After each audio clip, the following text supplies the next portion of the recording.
नमस्कार। मैं डॉक्टर अंजू अग्रवाल आपके समक्ष प्रस्तुत हूँ। हम बीए पार्ट तृतीय में राजस्थान विश्वविद्यालय के द्वारा पाठ्यक्रम में शामिल कवियों की पद्यांश की व्याख्या कर रहे हैं। आज हम नए कवि की व्याख्या करेंगे। कवि का नाम है गजानन माधव मुक्तिबोध। गजानन माधव मुक्तिबोध की कविता जन जन का चेहरा एक हमारे पाठ्यक्रम में शामिल है। गजानन माधव मुक्तिबोध आप लोगों ने नाम सुना होगा। गजानन माधव मुक्तिबोध हिंदी साहित्य के बहुत ही प्रखर कवि हैं। मार्क्सवादी विचारधारा के ओजस्वी कवि माने जाते हैं और ये कितने जागरूक हैं, इनका साहित्य में हमको परिचय मिल जाता है इनकी जागरूकता का। नई कविता के क्षेत्र में भी इनका बहुत महत्वपूर्ण स्थान है। इन्होंने छायावाद की समस्त सीमाओं का उल्लंघन करके या लांघ करके प्रगतिवाद और मार्क्सवादी दर्शन के अनेक प्रयोग किए हैं। इस कारण कुछ समीक्षक उनको प्रयोगवादी काव्य चेतना का प्रखर कवि भी मानते हैं। और क्योंकि मार्क्सवादी चिंतन के कवि हैं तो ऐसे में इनके काव्य में हमको कोरी भावुकता नहीं मिलती है। काव्य में हमको जीवन संघर्ष और जीवन के संघर्ष से उत्पन्न जो जटिलताएं हैं, वो जटिलताएं हमको इनके काव्य में, जटिलताओं की सहज अनुभूति या सहज अभिव्यक्ति हमको इनके काव्य में दिखाई देती है। विविध भाव सामाजिक तत्वों के इनमें प्रतीकात्मक अनुभूति भी हमको दिखाई देती है। और मुक्तिबोध का चांद का मुंह टेढ़ा है काफ़ी चर्चित काव्य संग्रह है, जो कि आपने भी सुना होगा। तो इस प्रकार से बहुत ही तीक्ष्ण और विशिष्ट व्यक्तिवाद लिए हुए, मार्क्सवाद का दर्शन लिए हुए कवि मुक्तिबोध की कविता हमारे इस पाठ्यक्रम में संकलित की है, जन जन का चेहरा एक। इसकी व्याख्या आज हम करेंगे। चाहे जिस देश प्रांत पुर का हो, जन जन का चेहरा एक। एशिया की, यूरोप की, अमेरिका की गलियों की धूप एक। कष्ट दुख संताप की चेहरों पर पड़ी हुई झुर्रियों का रूप एक। जोश में यूं ताकत से बंधी हुई मुट्ठियों का लक्ष्य एक। पृथ्वी के गोल चारों ओर के धरातल पर है जनता का दल एक, एक पक्ष। जलता हुआ लाल की भयानक सितारा एक। उद्दीपित उसकी विकराल सा इशारा एक।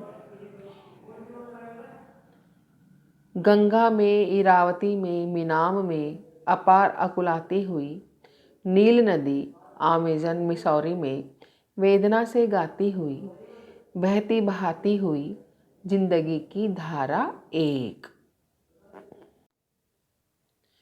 तो यहाँ पर मुक्तिबोध कवि जो हैं, उन्होंने इसमें विश्व बंधुत्व और मानव एकता की भावना का चित्रण किया है।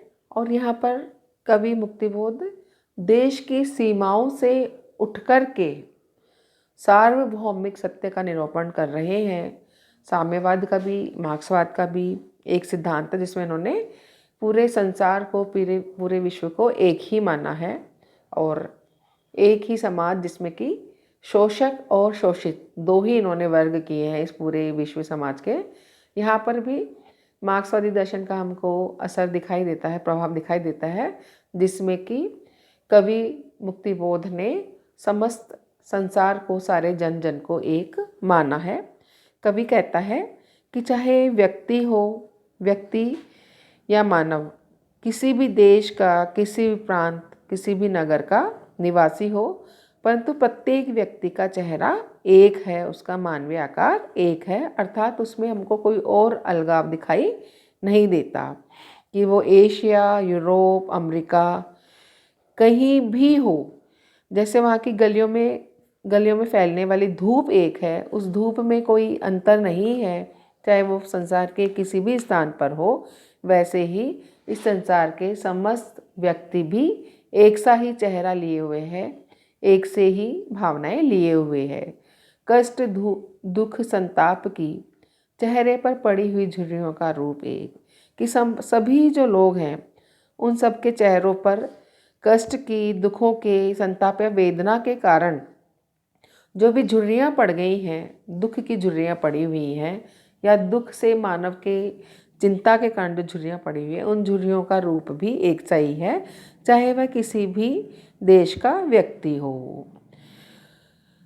जोश में यूँ ताकत से बंधी हुई मुट्ठियों का एक लक्ष्य, कि ऐसे ही जब मानव जोश में आकर के अपनी पूरी ताकत लगाता है, तब ताकत से जो मुट्ठियाँ बंधती हैं, वो मुट्ठियाँ भी हमको एक से ही दिखाई देती हैं, उनका लक्ष्य भी एक सा ही दिखाई देता है, उसमें भी हमको एकता दिखाई देती है। अर्थात संसार में समस्त व्यक्तियों की जब एक सी भावनाएं व्यक्त होती हैं, अभिव्यक्त होती हैं, तो उन भावनाओं की अभिव्यक्ति भी एक ही प्रकार से होती है। पृथ्वी के गोल चारों ओर के धरातल पर है जनता का दल एक एक पक्ष, कि इस पूरी गोलाकार पृथ्वी पर, इस पृथ्वी के सारे भूभाग पर, सारे धरातल पर समस्त जनता एक ही दल है। अर्थात जनता का अपना एक दल है, एक पक्ष है। जनता अपने आप में ही एक पक्ष या एक दल है। और जलता हुआ लाल की भयानक सितारा एक, कि वह जलता हुआ सूर्य रूपी भयानक सितारा भी एक ही है। अर्थात प्रकृति में भी इस पूरे संसार के लिए एक ही चीज़ें दी हुई है, चाहे वो एक ही चंद्रमा हो, चाहे वो एक ही सूर्य हो। धरती भी एक है, चंद्रमा भी एक है, सूर्य भी एक है। तो ये पूरी प्रकृति ही जब विभाजित नहीं है, तो व्यक्ति कैसे विभाजित है? व्यक्ति की भावनाएं, उसकी अभिव्यक्ति, उसकी शरीर में भावों की जो अभिव्यक्ति होती है, वो सब समान है। तो ये संसार में जनता अपने आप में एक पूरा पक्ष है जनता का। जनता संसार के किसी भी कोने की हो, किसी भी प्रांत की हो, किसी भी राज्य की हो, किसी भी देश की हो, वो एक दलिया पूरा एक पक्ष है।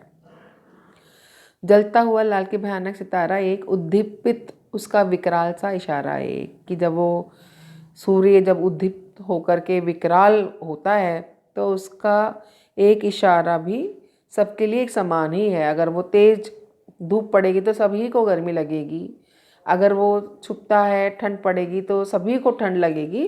तो उसका भयानक रूप भी सबके लिए एक सा है, उसका कोमल रूप भी सबके लिए एक सा है। गंगा में, इरावती में, मीनाम में अपार अकुलाती हुई नील नदी, आमेजन मिसौरी में वेदना से गाती हुई, बहती बहाती हुई जिंदगी की धारा एक। ये सारी अलग अलग देशों की अलग अलग नदियां हैं। तो बोल रहे हैं कि इन सारी नदियों में, चाहे किसी भी देश में बहती हैं, इन सब में बहती हुई जिंदगी की धारा भी एक है। इस सब में कोई भेदभाव नहीं है, चाहे वो हमारे देश में बहती हुई गंगा नदी हो या अन्य देशों में बहती हुई इरावती, मीनाम या नील नदी, अमेजन नदी हो। सब उसी वेदना से गाती हुई आगे बढ़ती है जिंदगी के लिए। कभी वो तूफान लाती है, कभी वो सुनामी लाती है, कभी वो बाढ़ लाती है, और कभी वो व्यक्ति के लिए ज़िंदगी लाती है।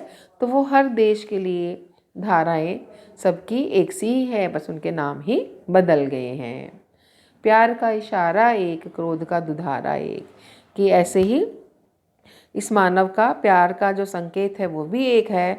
तो क्रोध प्रकट करने का उसका जो तरीका है, जो दुधारा रूप ले लेता है, दोनों तरफ दुधारा बोलते हैं, दोनों तरफी धारा। जब इंसान क्रोधित होता है तो वो सब प्रकार से बहुत ज़बरदस्त तरीके से अपना क्रोध अभिव्यक्त करता है। तो संसार में सभी लोगों की प्यार की और क्रोध की, गुस्से की जो धार है वो भी एक सी ही है। कहने का आशय यह है कि इस पूरे विश्व में, इस पूरे संसार में मानव जो है उनके भावों की अभिव्यक्ति एक सी ही है। प्रकृति सभी को एक ही प्रकार से नियंत्रित करती है, उसके अंदर कोई भेदभाव नहीं करती है। या उनको जो देना होता है प्रकृति को, वो सब मनुष्य को, समस्त मनुष्य को एक सा व्यवहार करते हुए देती है। तो ऐसे में विश्व के मानव में कौन सा भेदभाव है? किसी प्रकार का कोई भेदभाव नहीं है।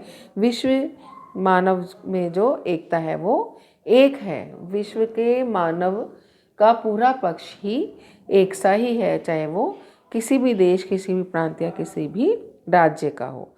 तो यहाँ पर जो हमारी प्राचीन कालीन संस्कृति है, वसुदेव कुटुंबकम, वो वाली भावना जो है, मानवीय एकता की जो भावना है, उसकी सशक्त व्यंजना मुक्तिबोध कवि ने इस काव्य में या इस कविता में की है। और जो जातिवाद, दलवाद, वर्गवाद, क्षेत्रवाद आदि जो हैं, इन सब पर उन्होंने मनुष्य जाति की एकता के द्वारा प्रहार किया है। आज के लिए इतना ही। कल के व्याख्यान को हम आगे दूसरे व्याख्यान में बढ़ाएंगे। धन्यवाद।